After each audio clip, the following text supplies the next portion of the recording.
What is going on, y'all? We are in the month of June, 2026 to be exact. There's quite a bit going on right now in the tech space, along the lines of autonomous vehicles being released and actively being on the road now. And there are a lot of other things going on in the tech space right now as well. So, go ahead and put that out there as a disclosure. I do speak tech news frequently every week. So if you missed the tech news over the week or the weekend, I at least highlight what's going on so that you know. So please be aware that I do release those type of videos, quick news, that you can see on a day-to-day basis. It's typically released in the morning times. It's like your morning newspaper when you open it up. Eventually, maybe I get to a space where I'm more consistent with releasing tech news articles because I was doing that on Substack.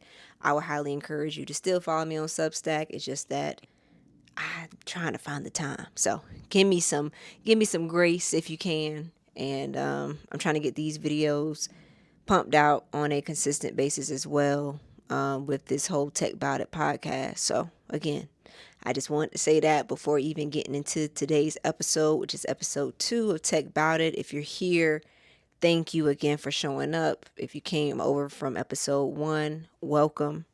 WWDC was last week, and today is Wednesday. WWDC was actually June 8th, 2026, on a Monday. A lot of people are still trying to figure out why in the world does WWDC why in the world is WWDC always hosted on a weekday? That's a great question. You have to ask Apple that. I don't understand it, for one, because a lot of people are typically working Monday through Friday. Maybe it's a cop out, They know people are working, so less people are going to be able to view it live. So they really don't have to have that many reactions or whatever the case may be. I don't know. I've never understood it at all. It's kind of hard to catch if you're working a 9 to 5. It is hosted in the middle of the day. So it's kind of hard to catch. You have to go back. You have to catch some snippets online or things like that. To be honest, I'm just now making this video because WWDC, again, was another letdown, at least in my opinion. I kind of already made up my mind last year that I wasn't going to spend any more money when it comes to purchasing any other type of Apple devices. Um, and I kind of messed up a little bit because I spent money on some wired earphones recently. Not a huge purchase, but that's about as far as I will go with any other type of Apple purchases, to be honest with you. AirPods, no. Laptops, no. Or MacBooks, as they call them, no. iPads, no. My iPad right here is still sitting here. And I've had this for years, since 2016. So this ain't going nowhere. It's still fully functional. I'm grateful for that. And yeah, it's going to be used as much as I can use it. As you can see, I use it right now to keep me on track with the topics during the podcast. But yeah, WWDC was a huge letdown, to say the least or to say the most. It got boring throughout the whole process of watching it in itself. I had to walk away from my computer when I was watching it. And I think I was away from my computer for a good maybe 15-30 minutes. But I do have some topics and key points that I want to cover for WWDC. A couple of my impressions I do want to share with you guys. I also want your feedback as well. So feel free to drop a comment to let me know your opinions about how you felt about this year's WWDC.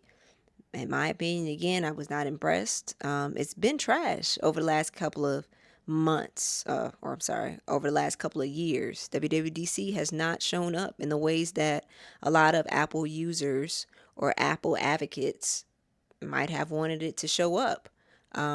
It's been very bottom line. I don't think a lot of people are getting what they really want out of Apple as far as a drastic design in the phone in itself.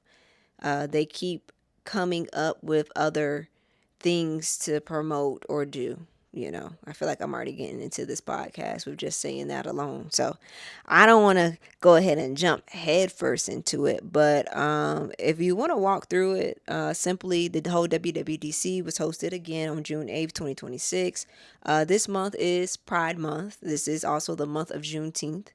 Um, I celebrate both. Um, so I feel like the whole Golden Gate theme that WWDC presented was based upon it being Pride Month. Nonetheless, Apple, you can also probably pull statistics and see that a lot of people who are under the LGBTQIA plus community are Apple or iPhone users. Let's just be real. You don't want to lose that crowd of people, right? So, with the marketing purpose of the whole theme of the macOS Golden Gate or the rainbows and things like that, and being hosted in Pride Month, of course, like you are showing that you're advocates without really saying we're advocates for LGBTQIA plus community, especially in this type of society or politics that's going on right now. So, I don't know, Apple. I mean, even though I'm a part of that community myself, I definitely wasn't like taking over. If I didn't have an iPhone, or to make this a little bit more simpler, what I'm saying is, if I didn't own an Apple product, the fact that WWDC was based on a theme of being Golden Gate, or hence over the rainbow type of theme, you didn't convince me to become an Apple user based upon the products and the software that you guys are releasing. I'll just say that. Happy Pride Month still. We're still here though. Um, so yeah, those were a couple of things that I noticed throughout the theme. Um, just trying to be, silent, I guess, advocates, if you are even silent advocates of that community, the LGBTQIA community. I'm not sure, Apple. You didn't sell me. You're actually losing someone who's a part of that community, to be honest with you, based upon this whole WWDC thing. But, it is what it is. You guys have to get better. That's just how I feel about it. And that's just the gist of it in a nutshell.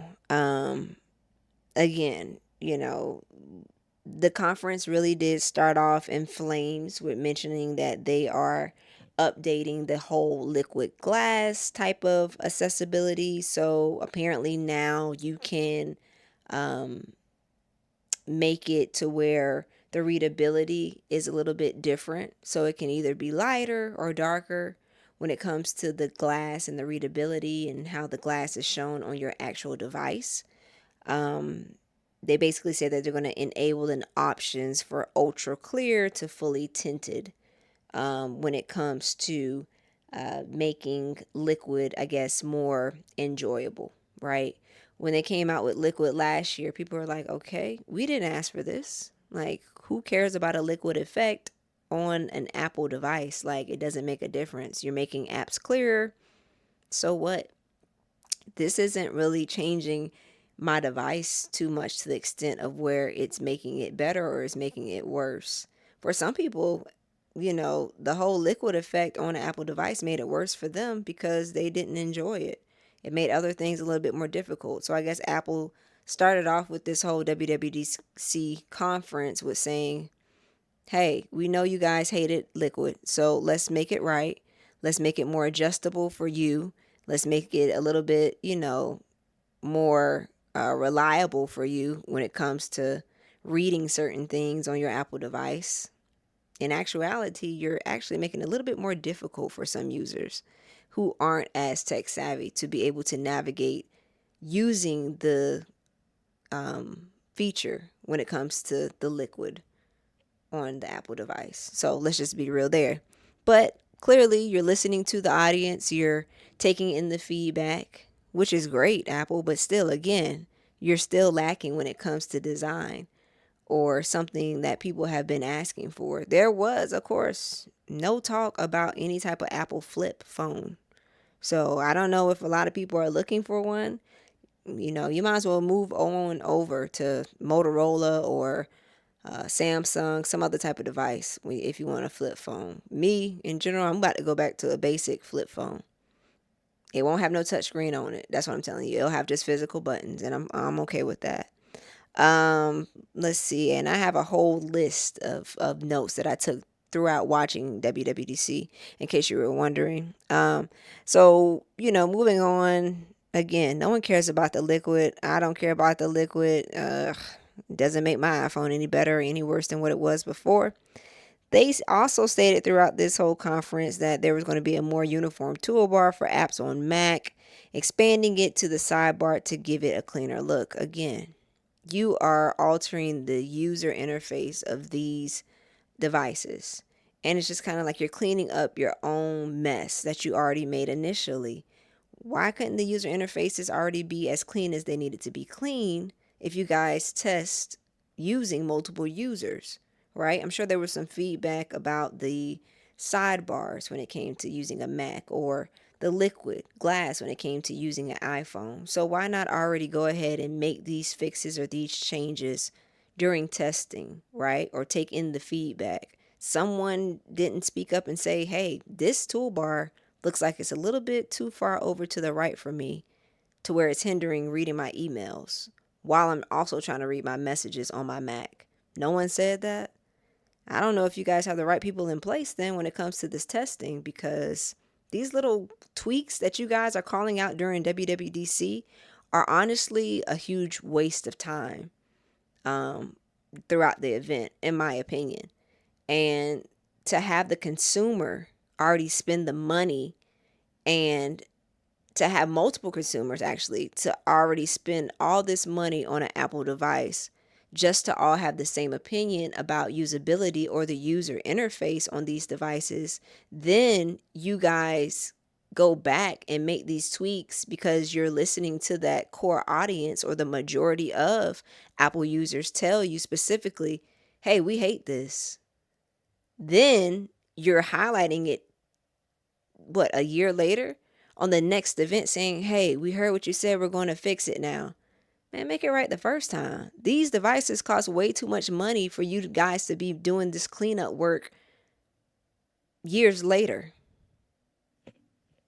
Let's just be real again. I can't get no bucks out of me, Apple. I'm sorry. I'm done with that. Okay, the app icons. This is another one that we saw throughout WWDC that they mentioned. The app icons are being updated in layers to make them appear sharper and more defined. Okay, again, WWDC started off coming in basically saying, hey, we know that these user interfaces were shitty. Okay, this is where we messed up. We messed up here. We also messed up here. Let's go ahead and make this right. That's really what took up most of the time throughout this whole freaking conference, was making things that were already wrong right. Things that should have already been tested, things that should have already been, you know, given out when it comes to clients using, or people using maybe a survey back in replace of, to say, hey, do you like this user interface? What can we do? Maybe, I don't know. That you guys are testing the products on your customers who have already paid for the product. This makes no sense. Then you're coming back on WWDC saying, oh, we fixed it. Again, this is just another third point in watching WWDC 2026 and them spending so much time on this topic. That's brought me back to the topic of talking about it again. My apologies, y'all. Okay, so they are also tweaking, as far as the UI, or the user interface. Now they're saying the network transitions, they're going to make the network transitions easier on your devices. So they have noticed, and this was stated while watching WWDC, that they noticed that when we're moving from one location to another, that it has been a lag with some Apple devices in switching over from Wi-Fi to the cellular connection. You guys are just now noticing this, or was it the iOS software that you guys pushed out that interfered with this? Because I don't think a lot of people were having this type of issue before. Certain iOS systems were being released or updated, software being released or updated. Again, it feels like another clean up method. Apple is cleaning up, or trying to clean up, a lot of their mistakes or a lot of their mishaps. And people who are Apple advocates, or fanned out over Apple or have to have Apple because of the name or the brand are continuously still spending their Apple money in hopes of wishing or thinking that they're getting any better when they're not. You guys are the test dummies at this point when it comes to using Apple devices. You're the test dummies. And all I'm saying is I can no longer be a test dummy and spend no Apple bucks. That's all I'm saying. To each his own. To each his own. That's another cleanup they said they're going to make. So the network transitions to basically help with connectivity issues. So it's from switching over using Wi-Fi to cellular service, vice versa. Using cellular service, now you're coming home and now you're switching on to your Wi-Fi network, making it easier because they notice that the jumping or there's a lag within that. I noticed that when I leave my house. I'm connected to my Wi-Fi. I'm backing out my driveway. I'm still connected to my Wi-Fi because I have pretty strong Wi-Fi over here, and my connections are a little bit different from other people's. And when I'm backing out, okay, cool. Now I'm back. Now I'm down the road, and now my calls are dropping. Why? It should just be an easy transition over to cell service. And I'm not saying that happens all the time, but it has happened pretty frequently at one point. And I forgot what iOS I was on at that point, maybe a couple years ago. But you know, pat yourself on the back, Apple. Thank you. Thank you, I guess, for fixing the network transition. Something that should have already been tweaked or fixed. But hey, to each his own. Moving on, next bullet point that I mentioned or I saw that they stated that the search has been rebuilt to help with stabilization and more comprehensive. So new content is indexed immediately. So indexing when it comes to technology is a huge, huge thing. It's very important.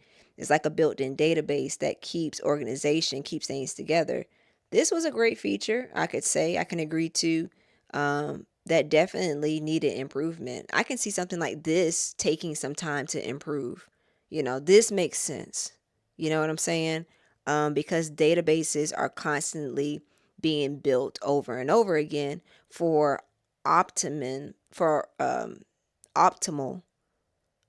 optimization. There's constant building of databases in technology in general. So this actually makes sense. Expanding more on the search when it comes to using an iPhone is very important and very key, especially when you're implementing or you're having more AI um, advancements or more AI integrations. This is definitely key. So this was spot on for Apple to have throughout this event or for them to speak on. So, that's one of the things that I could definitely say was a pro. It was definitely a pro of this event. I'm thinking I should probably pin some of my pros of the event so that you guys could decipher whether or not you see this as being a pro of the event, like something that made sense for Apple to speak on. I can pin my cons too. Maybe. If I have time, I'll do it. Or I might just make it into a separate video. I'm trying to think on that right now. Because, again, I took like a week off just to just take some time. We had like a family loss. We lost our dog, who was here for about 15 years. So we lost our dog, and this took me some time to actually come to grips and sit down to make this video. So again, the supporters that I do have, the new people that are here supporting, thank you very much. If you're new to this show, this is Tech Bout It, where we talk tech, culture, and things of that nature. If it's your first time here, welcome in. We're going to go on this journey together. This is a really laid back type of environment. No hard like jargon, just everything is laid back to help you keep on top of your tech news and everything else in between. So appreciate you for joining in. This is episode 2. So we will continue to go on throughout this whole process here. Another thing that went on at the Apple event or that they spoke on, you guys could tell me if this was a pro or con. They're stating now that they're going to have shared albums support Android and Apple devices with better photo quality. Now, if you're an Android user, we all know that there was a time where a picture was sent over from your Android device to someone else's device who actually had an Apple phone or Apple device.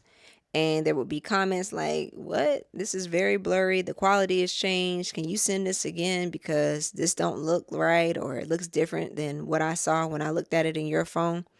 So now Apple is stepping up to the plate during this WWDC DC conference, stating that the shared albums will now support Android and Apple devices with better photo quality, which is great because who wants to be able to send photos back and forth and not lose photo quality? We all do, you know? That's the purpose and that's the joy in sharing photos.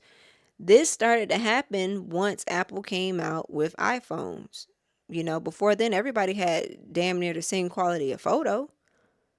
And I guess they separate themselves from the rest or whatever the case may be. And that's where these issues were, right? It was really propaganda because if you didn't have an iPhone, you didn't have quote unquote the best camera.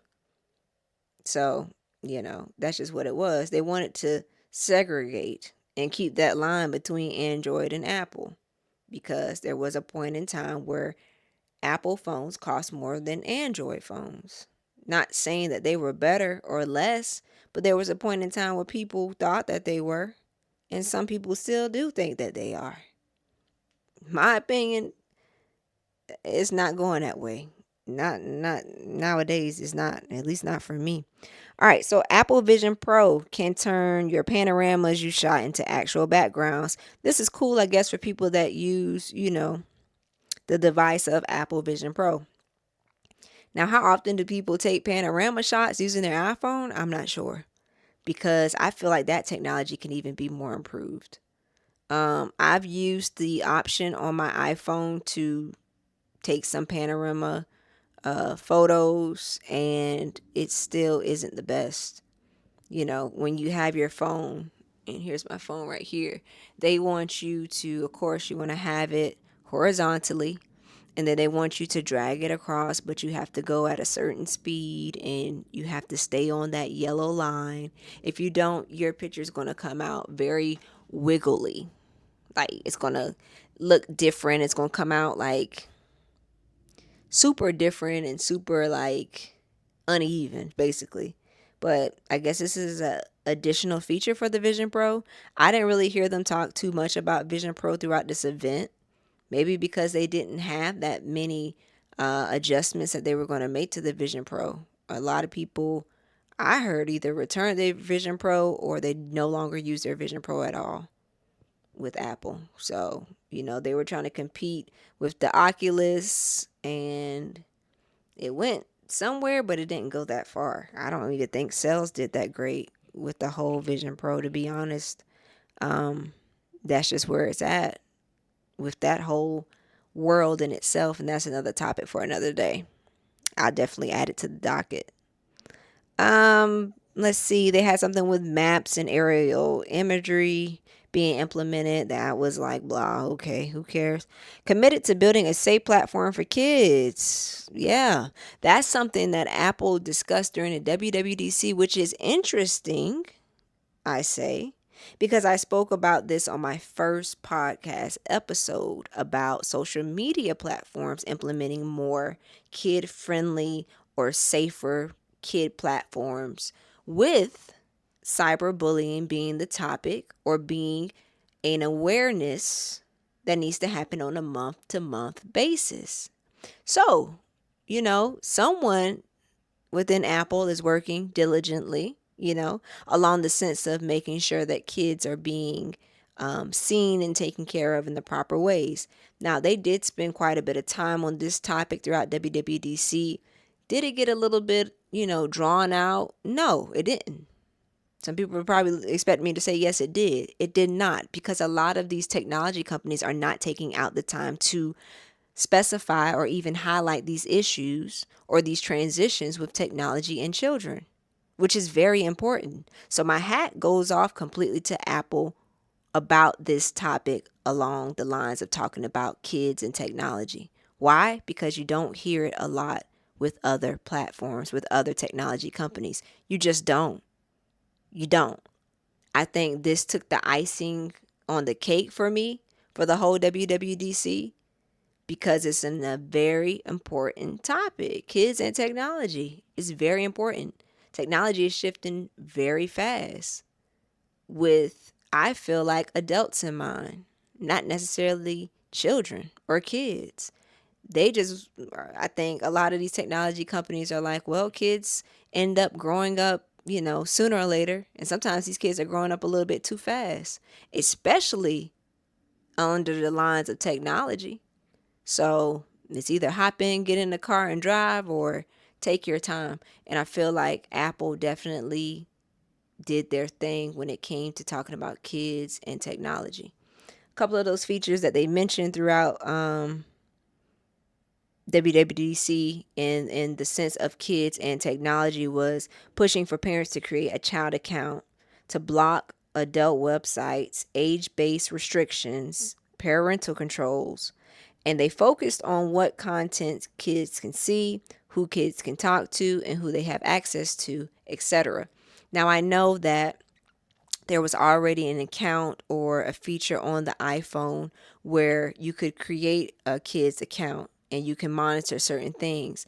Apple was basically saying during this event that we're making this even more um, stronger, right? We're making this more um, security proof, right? To where predators or outsiders or people can't get in as easy, which is great.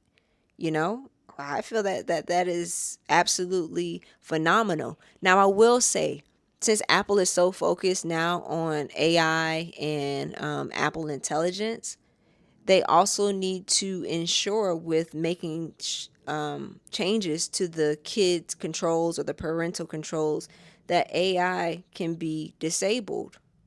I don't think a lot of kids need to be introduced to Apple Intelligence as soon as other people may think. And I could be wrong, but it depends upon certain things. Now, kids are sometimes being introduced to Apple Intelligence or AI, artificial intelligence, um, quicker than usual, right?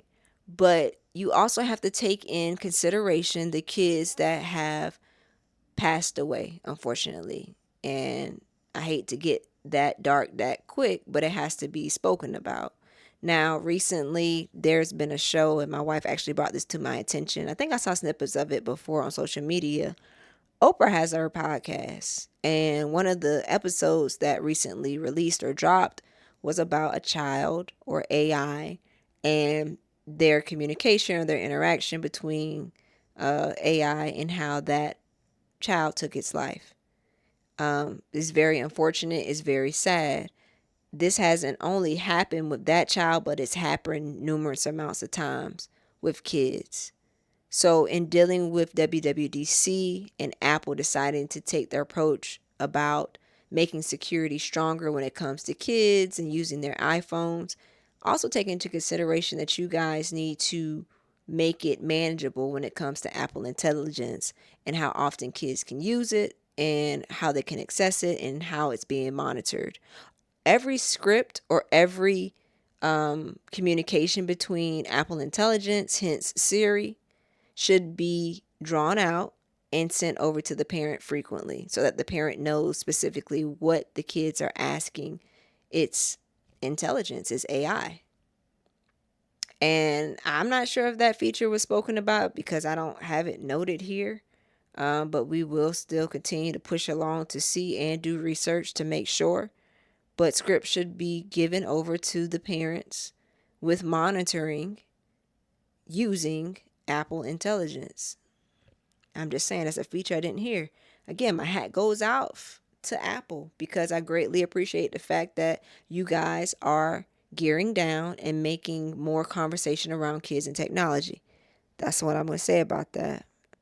Now, again, they were constantly pushing this narrative. They stayed on this topic for quite a bit of time, which was great, about kids and safety on iPhone. They're stating that they're giving them access to content that they're only comfortable with over time, and the features now will give flexibility. So as the kid gets older, the parent is able to give that child more freedom and flexibility to navigate using the web on their iPhone, which is cool. It helps them grow along with the technology. Again, kids should be growing with technology. A whole bunch of technology shouldn't just be thrown in a kid's lap, and the expectation shouldn't be, okay, yeah, play with your iPhone, do what you want to do with your iPhone. There's no restrictions. I have no controls. There's no type of screen time. No, there needs to be a balance of technology. And adults, the same way there's a balance of technology with kids. Now, adults, of course, you have the choice to do whatever you want to. In the long run, it still affects you, regardless of if you want to see it for yourself or if you don't want to see it for yourself. But when speaking about kids, most importantly, technology should definitely be flexible throughout the day, throughout their schedule. So, Apple not only created this with their upcoming features that they're pushing out in iOS 27, but they also made it to where a child's schedule can be implemented into their day to day on their iPhone so that they know specifically when the phone's supposed to be locked and not used and when they could do certain things as well on that device. So again, bravo Apple with that. That's like the best thing that you've done yet. Um Another thing was that they could ask to browse. And speaking on the kids now have the permission to ask to browse. They can ask to buy. Um, these were already features that were on there before because my brother talked about having these features already on my nephew's phone. So I guess they were just highlighting what was already there on the Apple devices that parents might not have known. Parents, if you buy your kids a phone, you should at least know the capabilities or the accessibilities or everything like that in between when you give your child something, especially when it's technology. You just don't throw something at them, even with a gaming system. And I think a lot of these parents are kind of like, oh, yeah, I bought them a PS5. I bought them an Xbox. I bought them a VR headset. I bought them a Steam Deck. I don't know how to use that, girl. I just gave it to them. Do your freaking research. You're not, yeah, you want to see your kid happy. You want to give them the things that they want and that they desire, that they earned. But you have to also look into doing your research to make sure that it's safe for them. Technology has shifted and changed in so many different ways. Everything is not safe. Unfortunately, that's just not I don't want to say the world because different areas of the world, different countries have different rules and regulations when it comes to technology and kids. They're ahead of it. But the USA, oh, we have a long way to come when it comes to kids and technologies and regulations and rules, even when it comes down to the environment. And that's the biggest issue right now that we're facing, along with the accessibility and things like that for kids and children. I don't know. It's not talked about enough, but we will get into it more and more as we go through the lines of this podcast. You can bet your top dollar on that.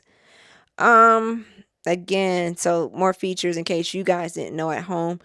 iOS 27 will give the kids the feature who they can talk to. You have to ask a parent or guardian to approve certain communication lines, even when it comes down to messaging.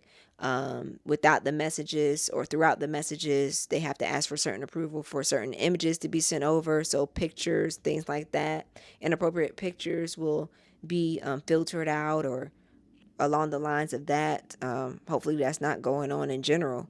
Videos will be safety enabled as well as FaceTime calls. So that's great. Screen time enhanced, time allowances are being introduced as well, with a time limit on how long they can stay on the app and can be based upon a child's age. Time limit should already be set. Technology shouldn't give you the grounds to go ahead and set something, but this is great as a feature to be added on because parents, I'm sure, get caught up on doing other things. I can't tell you because I don't have kids yet, but this is a great feature with technology. So once a child reaches their specific time allowance, the app will shut off or shut down. They can no longer use it until that time allowance is either built back up or either they're granted more time. So that's a great feature to have. Of course, they still have the screen time. There's a schedule that works hand in hand with time allowances now, where parents can customize to fit their schedule and monitor how they have been utilizing a certain app. After they got past this whole speech about WWDC along the lines of kids and how they're improving security measures, they went into the whole Apple Intelligence. And, last year with WWDC, they kind of started on that route of talking about Apple Intelligence. Like, that's all we heard was Apple Intelligence. I guess they were excited about AI and incorporating AI into Apple devices. They kind of took their foot off the gas, but they still gave us more about Apple Intelligence after covering the key points or the key components, right? From talking about the feedback from customers and people who weren't pleased with the user interface, to highlighting kids and the safety concerns that parents had about iPhones. You know, they're trying to grasp in as many people or bring in as many people that they currently have, or they don't want to lose any other clients that they currently have that has an Apple device. They don't want to lose any more Apple consumers. And you can tell based upon the content and based upon how the WWDC went. Apple does not want to lose any more users. They just don't. They can't afford to, I don't think. They just can't. They can't afford to. They lost a lot of people when it came to the iPhone 16, and they lost a lot of people when it came to the Vision Pro. They're continuously losing a lot of users, so they can't afford to lose nobody. That's why I think this is how this WWC was set up. So the Apple Intelligence, as they went into, was the main focus around architecture, Siri, and apps. And that's what they focused on when talking about AI. They're saying that AI is using Spotlight to help with finding what you're looking for, whether it be photos, notes, or research online. So, Spotlight basically is a database enhancement using AI integration that helps dub down into using or finding those things easier in your phone for you. So, for instance, they made an example asking Siri, "Hey, Siri, could you help me find a photo where I had on a baseball cap and I was kicking a soccer ball?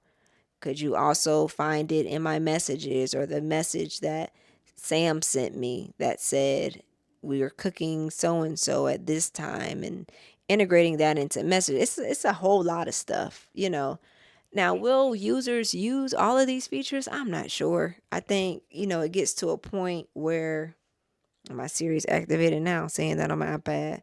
I think users are getting to a point now where it's going to be a choice between using the device that you already have on your iPhone or paying for ChatGPT, because that's what Apple was really pushing, to be honest with you. AI has advanced on your device. You can use it for anything. You can use it to help write emails. You can ask it questions. It's going to research for you. It can dig into your photos. It can dig into your messages. It can do a lot of things. Will you even still need your Chat GPT subscription if your Apple device can do all these things? Probably not. Go ahead and cancel it. What you paying an extra fee for? You are going to pay an extra 1,000 something dollars for the new iPhone 17. So why not just give us the money? Go ahead and kick Chat GPT to the side, because your Apple phone can now do everything you need it to do per Apple Intelligence. That's what they're saying. That's what they were saying throughout WWDC, to be honest with you. Your data, which they're saying is that your data is not stored. And that's something that they're really pushing. They're saying that to make you feel more safe about using AI. Your data is not being stored. That's what they're saying. So where's the data going then? That's a good question. All new Siri is being implemented. Rebuilt Siri. They're saying they have done this with AI to the core. So basically, again, ChatGPT is Siri on your iPhone in iOS 27. Will you still pay for your ChatGPT subscription? I don't know. That's based upon your pockets. So there is now a dedicated, or there will be a dedicated Siri app to go back and reference past conversations. Now, if your data isn't being stored, how is Siri able to go back and reference your past conversations? That's what I want to know. That's interesting. Apple, you got some explaining to do, or maybe one of y'all can explain it to me in the comments. Um, they're saying you are able now to write with Siri as well.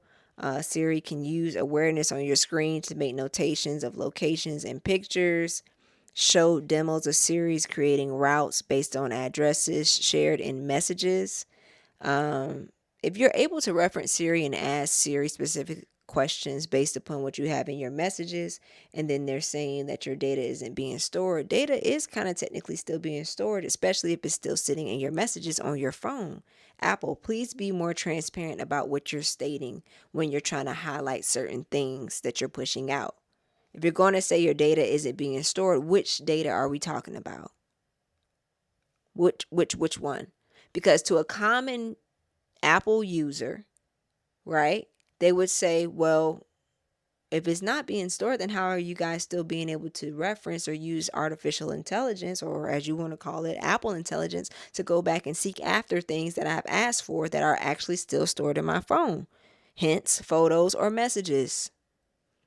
Let's just be a little bit more clear. That's all I'm asking. Um, Brand new voice experience for Siri, which sounds horrible in my opinion. They stated that Siri has a brand new voice now. When they played the example of it, it sounded creepy. I'm not a fan of it at all. I know you can go and make modifications to the sounds of Siri to make it more, I guess, pleasing to your ear. But the new voice sound of Siri that they're pushing for iOS 27, not a fan of it at all. Um, it again, hopefully the other options that they pushed out are better than the ones that they are trying to highlight, because it is not doing it for me. And again, I'm probably not gonna have to deal with it anyway. So all updated to Siri. Okay, so of course Siri is expected to expand on Apple CarPlay as well. A lot of cars have been having issues with Apple CarPlay in the past, like over the last couple of years. A lot of issues have been with CarPlay. So hopefully this changes everything and everything gets to working.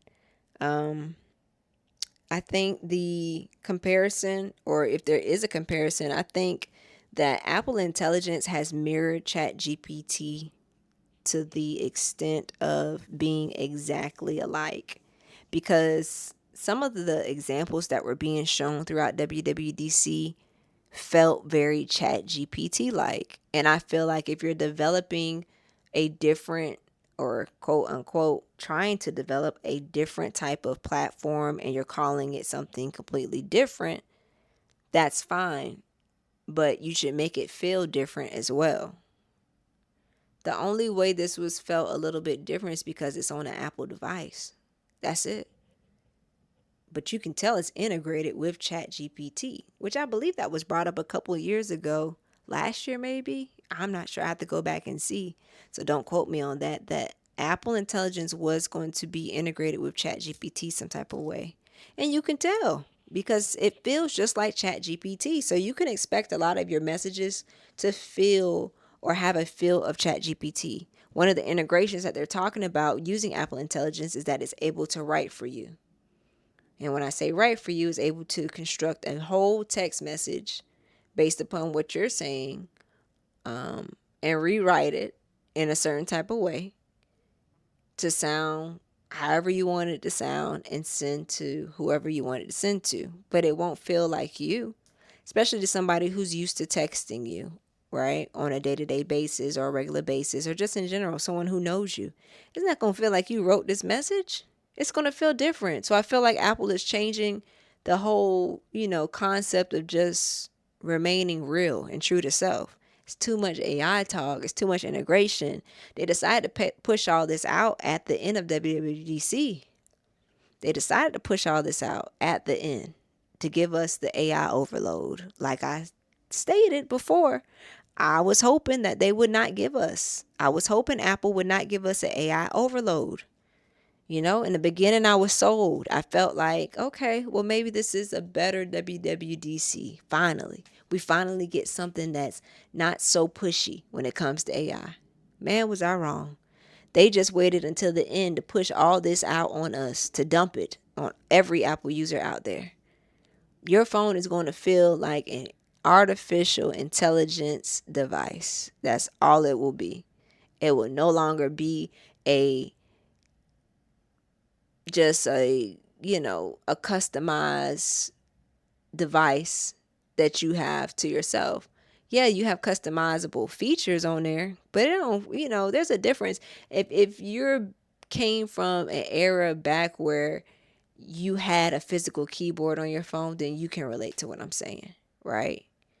Because you could pop on those cases and make it feel how you wanted to feel, make it look how you wanted it to look, make it feel how you wanted it to feel, do whatever it is you wanted to do to it. Apple's pushing out these $50 cases and snap-ons and um, things like that. It's just, I don't know. It's not there for me. A phone is supposed to feel like, I don't know. It's not supposed to feel like this. At least that's how I feel. I could be wrong, but that's why I said I'm making a change soon. The only devices that I really need to operate, right, is a standard phone that can text, that can call. That's all that I need. And I do need something for emails. I will say that. I'm as busy as I am. I do need something for emails. That's why I made a comment. I made a joke a ways back, and I was like, I might need to bring back my Palm Pilot. I just need to find me a charger, because I do, But recording and things, I do this right here on my camera, my Sony FX30 camera that I'm filming on right now. I have a GoPro. I have another camera somewhere, another Sony camera that I need to vlog on more. I'm just going to use those and just have a standard cell phone at this point. It's just not worth it that much to me. And I use my film cameras. What more do I need? I don't think anything. It's just getting, I don't know, it's getting boring with these smartphones, and they're definitely not cost effective. All right, sorry to get off that little ramp. Apple Intelligence will be spread across all Apple apps. So they're spreading out. Again, another AI overload. It didn't make me feel good to hear that Apple Intelligence was going to be spread out on all of these apps. Like, leave us something. You guys are saying, nah, we going to walk away with everything. Everything that's accessible on your iPhone is now integrated with artificial intelligence. That's from Safari to passwords, and a whole lot of other apps. We didn't ask for this.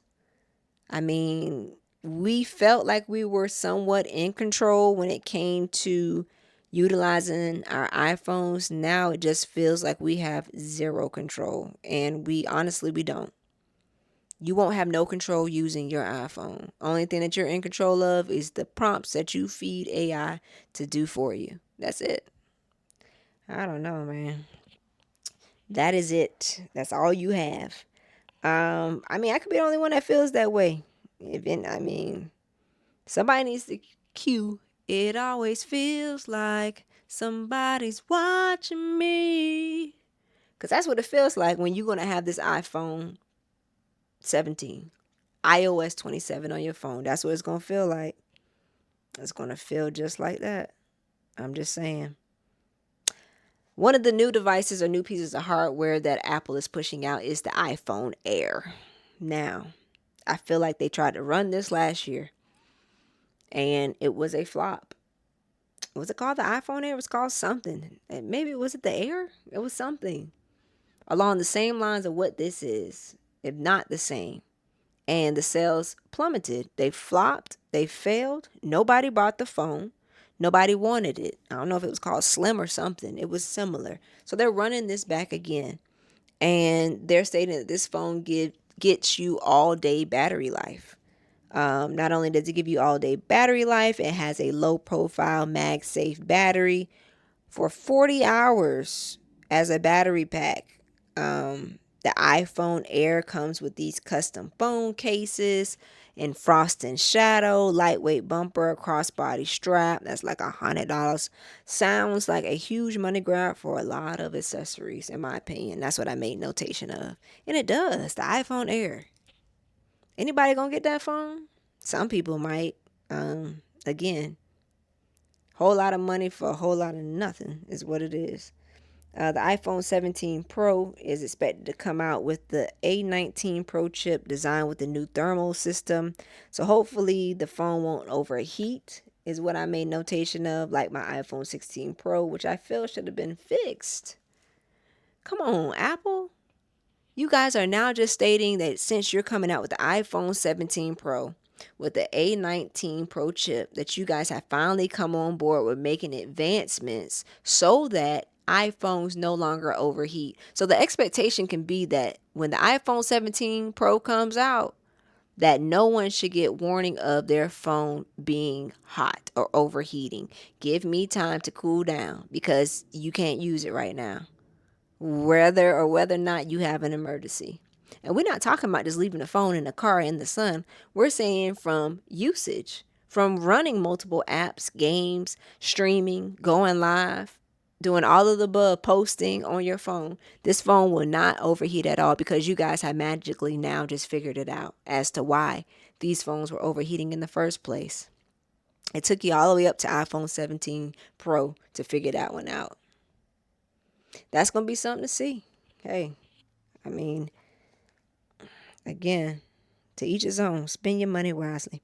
iPhone 17 Pro still has the colorways of orange, navy, and pearl. The same basic ass colors that iPhone only has the budget to come out with. The thermal management was a discussion for the phone, which is interesting because this should have always been a topic. Like I said, now, all of a sudden, you guys have come to terms that phones shouldn't be overheating. You guys have just now come to the technology with using thermal integrations. I can't figure that one out to save my life. The 6-core CPU and GPU will be introduced on the iPhone 17 Pro phone with more memory. It's supposed to perform. Here we go, Apple. Like you guys always highlight when you come out with a new phone, how a phone is supposed to perform. You guys are saying that the iPhone 17 Pro is supposed to perform 40% better than any other iPhone that has been out. The performance is just supposed to be sky high. I swear I heard the same message when you guys promoted the iPhone 16 Pro. I'm just saying, we're going to keep constantly hearing how much a specific phone is supposed to elevate and perform or outperform certain phones. But in hindsight, there's been comparison and contrast when hosting different iPhones next to one another. And a lot of people have different opinions about performance when it comes to these iPhones. So it's going to be interesting to see what this iPhone 17 Pro is going to do. Of course, they're talking about the battery life. That was expected, especially since my iPhone 16 Pro battery life has been declining drastically. It always seems to happen around the same time each year, Apple.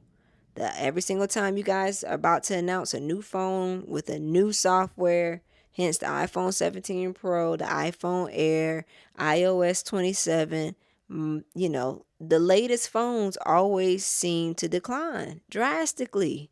And you guys had, allegedly had some lawsuits out in regards to these issues that other iPhone users have been having around the same time, each time every year.